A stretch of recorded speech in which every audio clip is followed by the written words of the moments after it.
C'est un tournant majeur pour la vie associative burkinabé. Ce jeudi 31 juillet 2025, dans la salle de réunion de l'ex-Conseil économique et social, les autorités ont officiellement présenté une nouvelle loi sur la liberté d'association.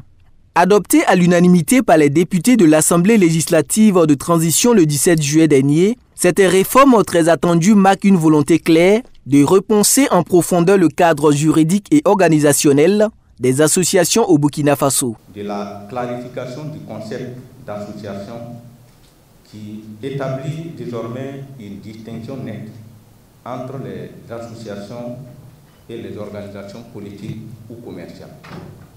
De l'interdiction faite aux présidents d'institutions, aux ministres et aux députés en fonction d'être membres dirigeants d'associations, de l'interdiction faite à une personne d'être premier responsable de plus de 2 associations, de l'obligation pour toutes les associations de fournir les budgets, les comptes annuels et les rapports financiers au ministère en charge des libertés publiques, de l'économie et des finances, mais également du domaine d'intervention.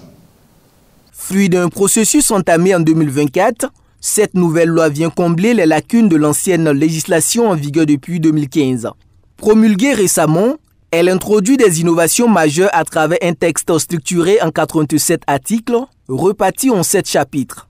Le chapitre 1 qui énonce les dispositions générales, le chapitre 2 traite de la constitution des associations, les chapitres 3 et 4 traitent respectivement des organisations non gouvernementales et des syndicats, tandis que le chapitre 5 est relatif au suivi des associations.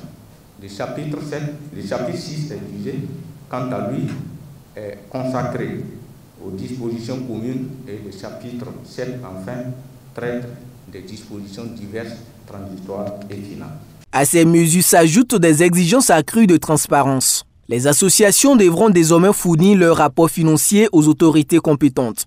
Le but, renforcer le contrôle contre le blanchiment d'argent et le financement du terrorisme, en particulier dans un contexte sécuritaire tendu. Au niveau des associations, ce que nous appelons des organismes à but non lucratif, il y a des risques de blanchiment des capitaux et de financement du terrorisme, du fait que ce sont des organisations qui sont plus proches non seulement des populations, mais qui reçoivent permanemment des financements de l'extérieur.